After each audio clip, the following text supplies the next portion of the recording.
J'aimerais faire des considérations sommaires. Nous n'aurons pas le temps de tout faire, mais j'aimerais faire des considérations sommaires sur le livre des juges.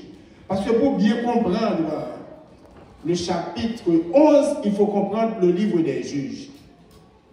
Après la mort de Moïse, Josué l'a remplacé, et c'est Josué qui a eu le privilège d'emmener le peuple vers la destinée que l'Éternel avait choisie pour lui, le Canaan, la terre promise. Et Josué, sentant que ces jours arrivent, et il a vu que le peuple n'était plus ce qu'il était lorsqu'il était dans la souffrance.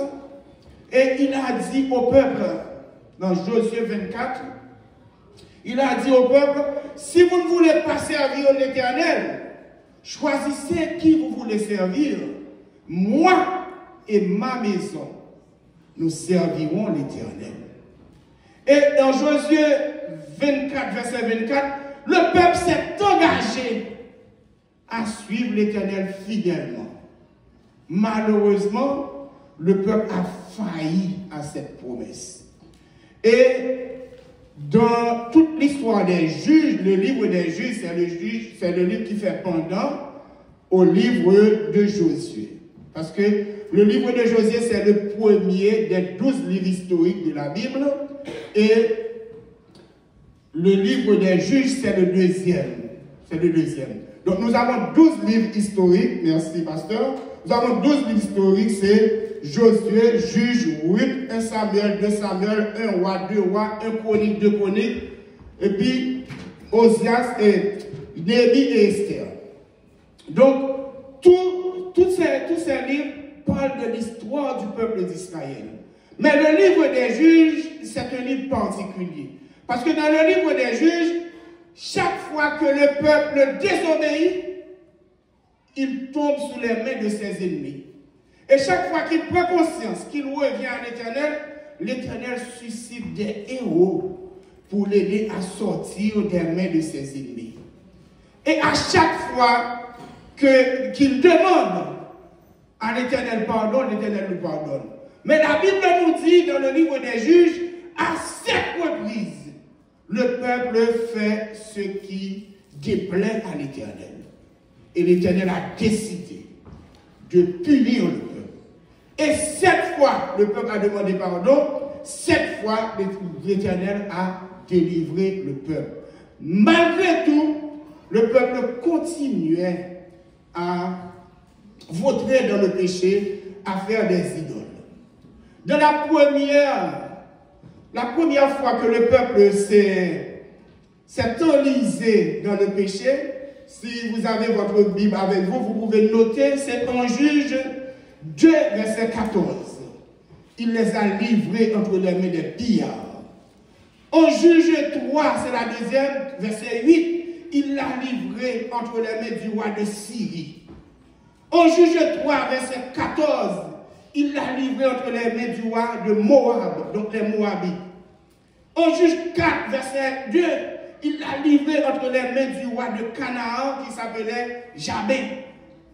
En Juge 6, verset 1er, il l'a livré entre les mains des Madianites. Sixièmement, en Juge 10, verset 7 et 8, il l'a livré entre les mains des Philistins et des Ammonites. Et enfin, septièmement, en Juge 13, verset 1er, il les a livrés entre les mains des Philistins. Et ce matin, ce qui nous intéresse, c'est la 6e fois que le peuple avait péché contre l'Éternel, c'est-à-dire en Juge 10, versets 7 et 8, il a péché et l'Éternel les a livrés entre les mains des Ammonites. Donc pour bien comprendre l'histoire de Jephthé, si vous lisez à partir du verset 30 du livre des Juges, chapitre 11, vous n'allez pas pouvoir saisir toute l'histoire. Arrivé chez vous, vous pouvez commencer à lire l'histoire à partir de Juge 10, alors vous allez saisir l'histoire complète parce que nous n'avons pas le temps de vous lire toute l'histoire. Mais ce qui est important à retenir, c'est que Jephthé, c'était un méprisé. C'était le fils d'une prostituée Et c'est ce qu'on appelle chez nous, c'est un petit dehors. Papa Jephté, t'es madame ni, et papa Jephté t'es allé en relation, moi bien content, le son matin, il t'a fait sur les péchés sexuels, et papa Jephté, Galahad, t'es allé coucher avec une prostituée, et de cette couche est né Jephté. Jephté a grandi dans le carré avec frère, soeur, et arrivé longtemps, n'est que mettez Jephté dehors, dit, ou c'est petit qui ont l'autre fille, nous ne sommes pas d'accord pour venir héritier avec nous. Moi-même avec vous, là, je ne sais pas combien de nous qui sont petits dehors, nous t'aidons à rejeter, mais l'Éternel qu'on choisit le monde que la société a rejeté. L'Éternel qu'on choisit le monde que l'on humilié. Et j'étais allé comme un brigand, un bandit de grands chemins. La marché avec des gens qui ont de mauvaises réputations. Et le peuple là même a pris plaisir. Et arrivé à un certain moment de l'histoire, ils ont péché contre l'Éternel et l'Éternel a décidé de les livrer entre les mains des fils d'Amon. Donc, les Ammonites, ils ont massacré le peuple d'Israël là. Et c'est même gens qui te mettent le dehors, qui vient voir que c'est bandits qui sont capables d'aider au moment, ils ont cherché bandits pour être capable d'aider au sortir dans une situation difficile là. Nous disons bandits, mais nous avons des plutôt, ils ont cherché rejeter. Nous n'avons pas besoin. Ils n'ont pas fait cas de lui-même. Ils te mettent le dehors dans le cas de lui, ou pas venir héritier avec nous, ou c'est petit dehors, ou c'est petit non prostitué, mais maintenant c'est le monde ça que vous allez prendre comme un sauveur. En pile fois, moi et avec vous, nous avons chaudière neuf et nous jetons chaudière ici. Soit jeté pour pas bon, et laisser lui-même le ramasser pour bon. Et Jephté venu. Il rentrait dans la bataille, mais avant de rentrer, il dit l'Éternel, si ou bon victoire sur les fils d'Amon, moi-même, premier monde qui m'a retourné la caille, moi, je m'a rentré bien heureux, m'a triomphé, mon ça non seulement m'a consacré le baou, mais tout m'a offert lui en holocauste. C'est-à-dire, m'a fait un sacrifice humain, m'a offert le baou. Et nous connaissons l'Éternel ne prend point plaisir aux holocaustes. Ce qui plaît à l'Éternel, c'est un cœur brisé et contrit. Mais Jephté a eu l'imprudence de faire cette promesse. Et au retour de Jephté, il va jouer une situation qui vraiment pas faire plaisir parce que qui monde va rencontrer en premier, il a dit premier monde que je rencontrer, m'a offrir non seulement m'a consacrer, il s'agit m'a mettre là bas pour service mais m'a offrir en holocauste. Et premier monde qu'elle va maintenant, c'est petite fille. Et c'est seule petite là qui gagne. Il n'y a pas ni petite fille sur le verset 32, 33, ou alors qu'il n'y a pas ni petite fille, il n'y a pas de l'autre petite fille, il n'y a pas de petit garçon. Seule une petite là qu'elle a gagné, et puis il lui fait promesse là, et qui mon dit qu'il va apparaître en premier devant lui, c'est petite fille là. Et qui ça dit, ah petite fille, ou parmi les gens qui mettaient la peine dans le cœur, parce que nous font vœu à l'Éternel. Et comme nous connaissons, thème noir, c'est l'engagement mutuel entre l'Éternel et le croyant. Et sujet matin, c'est quand une parole verbale devient un engagement formel. Proverbe créole a dit promesse. Promesse, c'est dette. Même si nous ne signons pas papier avec vous, ou promet qu'on va gagner, elle est arrivée pour faire, quand même. Et l'Éternel prend plaisir dans le monde qui fait promesse et qui respecte. Jephté te connaît ça. Mais il était très attristé. Ça fait matin, nous avons exhorté l'Assemblée pour être très lucide et pour nous réfléchir 1000 fois avant de faire une promesse à quiconque, particulièrement à l'Éternel. Réfléchir 1000 fois l'on va faire une promesse. Parce que l'on fait une promesse là, on va contre qui je demain habillé. On va contre ça qui va le passer. Et puis on doit dans 2 graines souliers, on va contre ça pour faire. Et c'est ça que t'es Jephthé. Jephthé était dans une situation où il ne savait que faire. C'était sa fille unique, son enfant unique, et il avait promis que la première personne qu'il rencontrerait de retour de ses combats contre les fils d'Ammon, il allait l'offrir en sacrifice.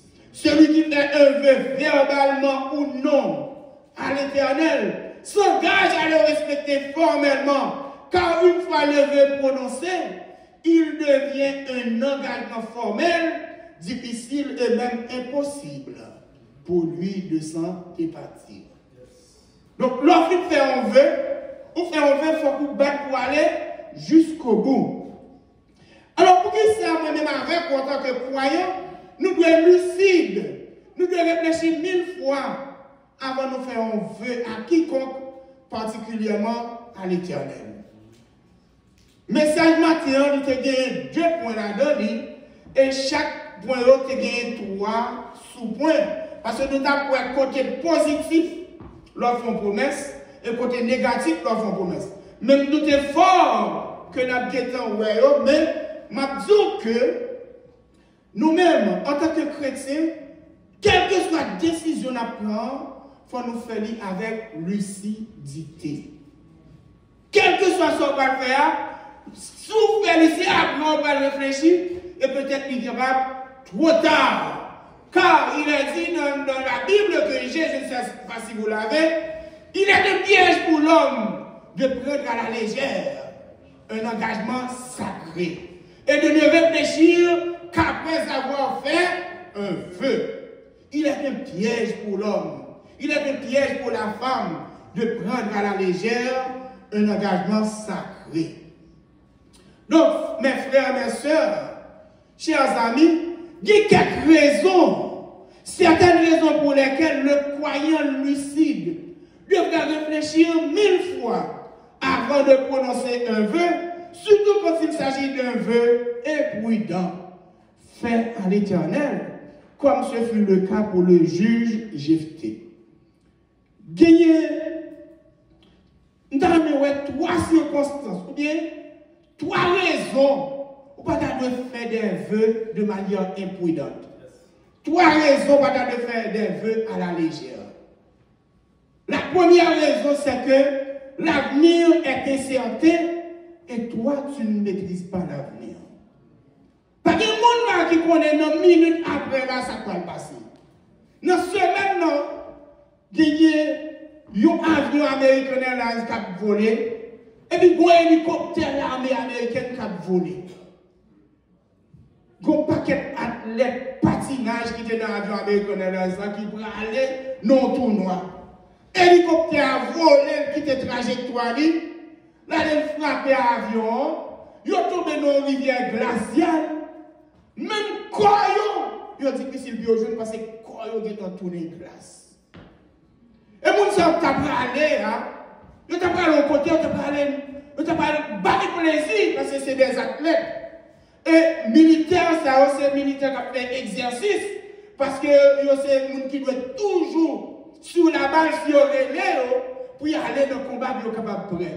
Hélicoptère, l'armée américaine, frappé un avion américain, 67 ou 68 personnes mourir même l'heure. Donc pas de monde qui connaît ça qui va passer demain. L'important, frère, l'important, sœur, pour ne pas prendre n'importe décision à la légère, pour ne pas faire des vœux à la légère. Jephthé avait promis à l'Éternel de lui offrir un holocauste, la première personne qui sortirait de sa maison après sa victoire sur les Ammonites, sans penser que cette personne serait sa fille, son unique enfant, selon Juge 11, 34. Et même comparaison ça que nous faisons avec l'histoire, ça, moi-même avec vous, nous ne savons pas de quoi demain sera-t-il fait. C'est pourquoi nous devons être très prudents, extrêmement prudents, quand nous faisons une promesse. L'apôtre Pierre, que nous connaissons bien, avait fait la promesse verbale. Et cette promesse verbale était devenue une promesse formelle. C'est-à-dire, ça était dit à la bouche, comme si c'était écrit, il était mis signature là-dedans. Il fait la promesse verbale à Jésus. Je suis prêt pour mourir pour vous, maître. Je suis prêt pour aller mourir pour vous. Jésus répondit, je dis Amen. Avant coq la chanter. Ou bien pour régner 3 fois. Quel monde qui est réellement prêt pour mourir pour l'autre monde? Difficile. Hein? Et il dit, moi, prêt pour mourir pour vous-même. Ça vient l'estomac. Je dis à même sous des parce que n'importe qui paraît là. C'est ce cadavre qui a passé. Et le jour même, il passait à l'épreuve et il n'a pas passé l'examen. Matthieu 26, versets 31 à 38, c'est l'histoire de Pierre, régnant Jésus, que vous pouvez lire après. Eu égard ce qui est arrivé à Pierre, la Bible nous enseigne à être très prudents quand nous faisons un vœu. Et cette vérité, mes frères, mes sœurs, le prophète Jérémie l'avait bien compris quand il dit, en Jérémie, chapitre 10, verset 23, « Je le sais, ô Éternel, la voix de l'homme n'est pas en son pouvoir. Ce n'est pas à l'homme, quand il marche, à diriger ses pas. La voix de l'homme n'est pas en son pouvoir. Pas aucun monde qui connaît ça qui va passer demain là. Pas de monde qui connaît ça qui va passer dans quelques jours après. C'est pourquoi, mon frère, vous devez être très prudent. Deuxième exemple négatif n'est capable de prendre pour nous dire qu'on doit être très prudent, c'est qu'un vœu prononcé de manière irréfléchie cause souvent des regrets. Un vœu prononcé de manière irréfléchie, ma soeur, un vœu prononcé de manière irréfléchie, mon frère, cause souvent des regrets. Jephthé avait de profonds regrets lorsqu'il avait vu que cette première personne était sa fille. Genèse 11, 35a. Je voudrais quand même lire ce passage. Et alors, Juge 11, 35a. Je voudrais quand même lire ce passage avec vous. Car son imprudence lui a causé du tort.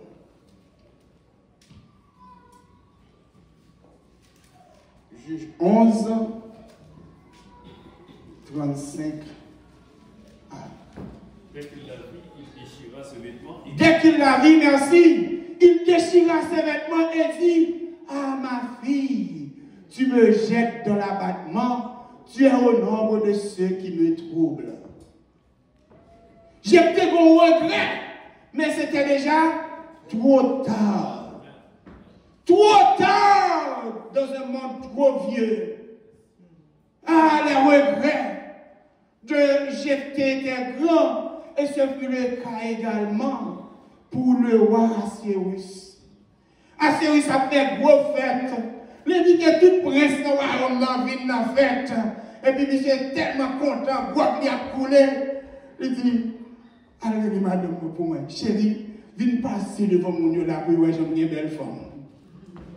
Ou Assyrus a complet doli. Ah, c'est roi une belle madame. Et voici dit, moi-même, pour me faire visite devant mon salon là, c'est pas moi-même qui vais venir camper devant mon pour me faire défiler de mode, marcher pour me bagaille.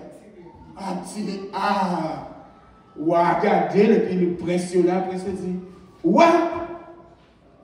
si vous quittez ma dame, vous faites ça, par un garçon qui a bien resté, tout qui va monter collecte sur le garçon.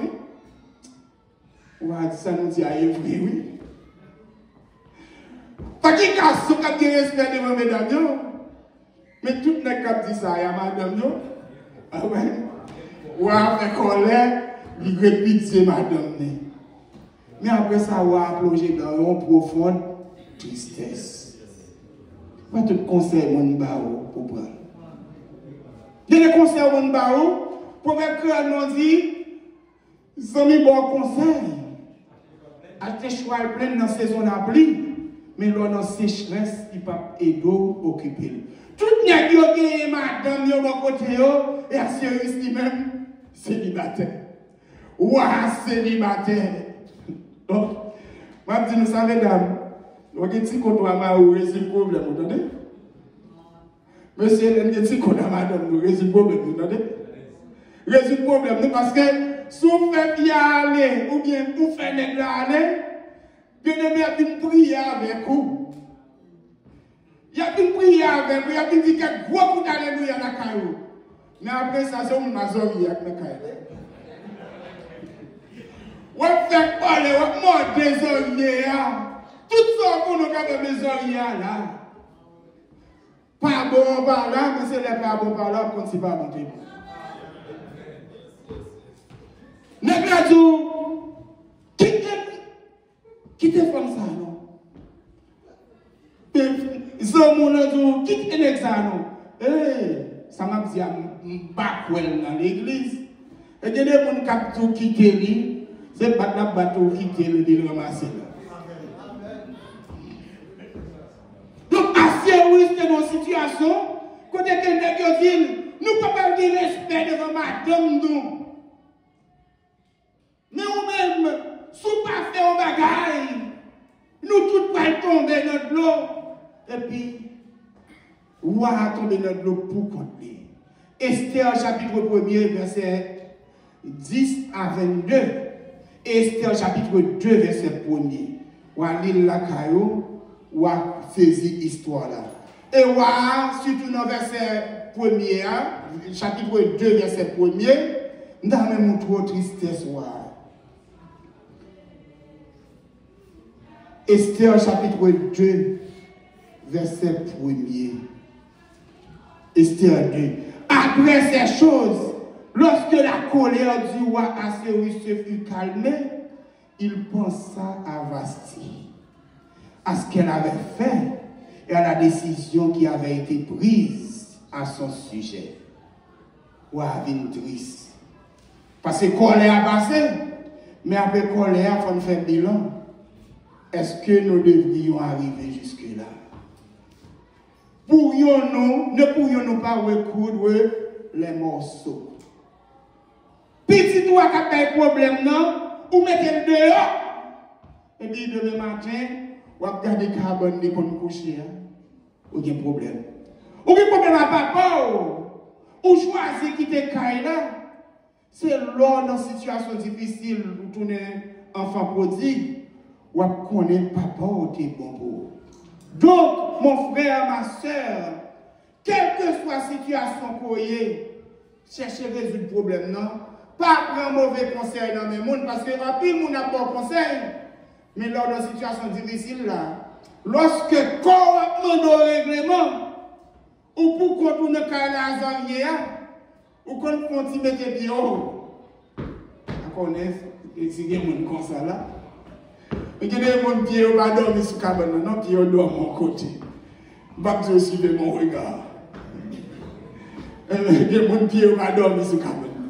Mais l'on passe, c'est nana. Ou pas de même côté pour mettre pied là. Pour nous faire basse là, comme bon frère. Ou l'on fait basse. L'on passe côté pour mettre pied là. L'on passe sur l'estomac pour qu'on appuie tête ou à mon deuxième oreiller là. Ou pas joindre. On veut prononcer troisième exemple négatif. On veut prononcer de manière irréfléchie. Fait souvent du tort à soi-même et à autrui. Jephthé avait fait un vœu irréfléchi. Et ce vœu irréfléchi avait fait du tort non seulement à Jephthé, mais avait causé du tort à sa fille aussi, son unique enfant. Il a souffert amèrement et sa fille a souffert aussi. Juge 11, 35b à 37. Petite fille a obligé de dire, papa, si tu fais un vœu à l'Éternel, exécutez violent, seulement bon 2 mois, pour mal pleurer avec mes amis, mes compagnes, pour mal pleurer virginité, moi. Parce que c'était une fille jeune et vierge qui n'avait pas encore connu d'homme et qui allait être livrée en holocauste. Non seulement elle allait être livrée en holocauste, mais c'était l'unique enfant de Jephthé. Donc l'enfant promesse, il faut connaître, est-ce que promesse ça, on va respecter? Proverbe créole nous dit, l'homme côté ma couteau, côté point y a tout arrivé. Mais si on promesse à l'Éternel, il faut être capable de respecter. Parce qu'un veut faire de manière irréfléchie et qui n'est pas respecté est une abomination aux yeux de l'Éternel. Il y a une chose que nous sommes capables de prendre comme exemple. C'est dans Marc, chapitre 6, versets 22 à 26. Encore un nègre qui a fait fête. La coulée pour lui, bagaille bon pour lui, c'est le roi Hérode. Et puis ils vont côté petite madame Nîmes, non, n'a dit madame Nîmes, mais c'est belle-sœur, ça fait me content le son matin. Il est fait sous les péchés sexuels. Madame ça, que M. Guéant, c'est pour frère qu'un qui est Philippe. Il tue frère, il prend madame. Et Jean-Baptiste, comme un évangéliste, un prophète, allait lui dire, monsieur, il ne t'est pas permis de prendre la femme de ton frère. Monsieur prend Jean-Baptiste, il mettait dans la prison. Mais madame ça, qui était trop content de madame, il trouvait que c'est fréquent pour monsieur venir pour la fouiller bouche dans le bagage privé.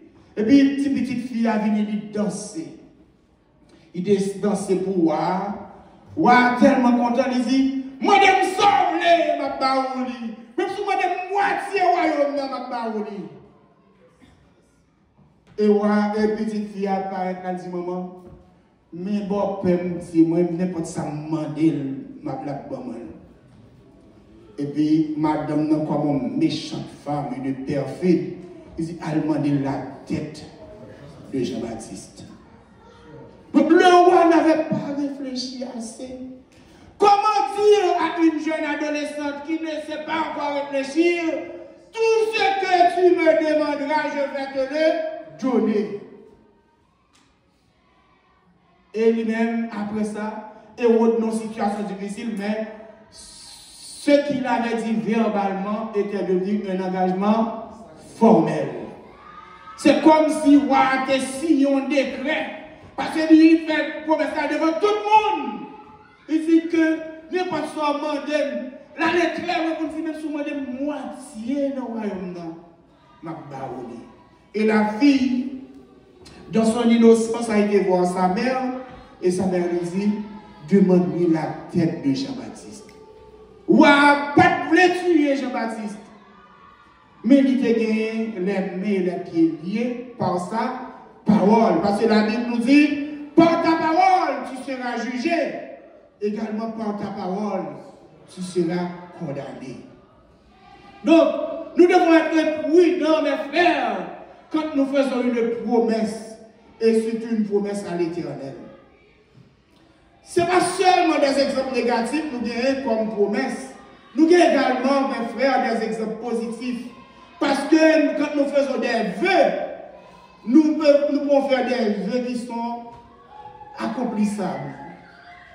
C'est-à-dire qui peuvent être accomplis. Des vœux qui peuvent être accomplis. Un exemple que nous sommes capables de prendre, c'est Anne. Anne avait une souffrance atroce. Il était la femme préférée d'un homme qui avait 2 épouses, mais sa douleur était grande. Parce que malgré l'amour que lui donnait son mari, elle ne pouvait pas enfanter. Et ça te dit, c'est pas parce qu'elle n'est pas capable de petite là, c'est parce que rival là, tapait tisonné lui en bon créole. Il tapait 10 de bagailles qui ne pas entrer dans le sentiment. Et cette femme était vraiment souffrante. Et arrivé à un certain moment, il est allé dans le temple là. Non seulement la première humiliation dans le monde, mais la première humiliation dans le non, langage jodia, non, mais pasteur l'église là. Parce que Élie, qui était le sacrificateur à l'époque, Élie paraît sur lui tellement lui a lamenté, la batte bouche, mais ne sont pas sortis. Et il dit, qui doit pas passer éclairer ça? Pour ça, il a tant ça, on va passer éclairer. Et Anne répond avec humilité. Ne prends pas ta servante pour une mauvaise femme. C'est au contraire mon âme que je suis en train de répandre devant l'Éternel. Et Élie lui dit, va chez toi. Ce que tu demandes est déjà exaucé. Et Anne est allée chez elle. Et une de ça qu'on a noté, c'est que Anne, lui vient faire petite la vraie, lui respecter promesse. C'est vrai, petit garçon seulement, il ne peut pas comprendre s'il a pris notre petit. Il pote, il baille, et lui dit, mais si mon ça, nous avons lamenté pour l'année passée, mais quand il a fait, c'est vrai, moi je vais remettre dans notre temple là, mais prêter à l'Éternel toute la vie. C'est la consécration qui est différente de l'Holocauste. Donc elle a offert son fils Samuel comme un objet consacré à l'Éternel. Moi-même avec vous, en une fois, nous promettons l'Éternel, nous disons, sous fait tel bagaille, m'a fait tel bagaille. Et puis l'Éternel a accompli, ça nous demandait, nous faisons même genre avec cette histoire sourite là. Vous connaissez l'histoire sourite là? On sourite qui tombe dans le bail clairin, et puis, on chaque qui là, qui a gardé monsieur qui va le noyer. Et puis, celui là, dit chaque là, elle me sorti non. Si me sorti, ma petite au manger. Ou pas pour qu'il me bon? C'est moi tout ça, qui te me sorti. Il met ton petit bois sur la monté, plou. Et puis il sorti, premier trou sur la maintenant, il rentre là-dedans. Chaque là dit, quatre qui n'ont pas respecté parole. Quatre qui sont mauvais bon. Ou te dit, depuis que tu sorti, ou à manger. Suite là dit, depuis que tu ça, et dans clé ou tu vois, c'était parole ta fille. Donc, une fois, nous-mêmes, nous avons prié, mais c'est pas ta fille, nous avons prié l'Éternel. Nous avons prié, mais nous avons prié l'Éternel, parole ta fille. Mais immédiatement, le problème de résoudre, nous oublions pour ça. Il y a des gens qui disent, l'Éternel, c'est comme un petit job. Ah, premier chèque là pour. Là, il jouait un job là, il trouvait que, il n'y a pas assez belle là pour aller au travail, il faut aller faire shopping. Il commence à faire une deuxième chèque, troisième chèque, c'est l'autobus qui comprend. Non, il faut m'acheter une petite machine pour mettre ça pour quoi accomplir. Et même si tu as le après, papier son désir, premier chèque là. Même si vous venez bailler 5 fois la valeur, ou pas bailler premier chèque là. C'est pourquoi il faut réfléchir quand vous faites une promesse à l'Éternel. Et où est l'Éternel? Nous sommes l'Éternel pas oublié, mais si moun ba jamais oublié. Donc on dit, on nous dit, si vous faites tel bagage, pas bon tel bagage. Ah, ou pas dormir. Ou pas dormir, si moun ça tellement important. Donc Anne avait respecté sa promesse. Tous ceux qui respectent leurs promesses, ils trouvent ce qu'on appelle des bénéfices. Et c'est ce qui était arrivé à Anne.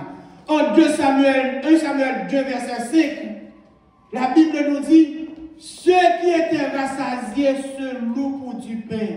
En bon créole, monde qui te connaît, qui a pile manger pour manger, il y a une journée pour vivre.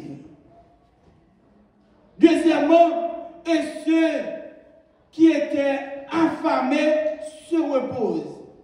Même la stérile enfante 7 fois, et celle qui avait beaucoup d'enfants est flétrie.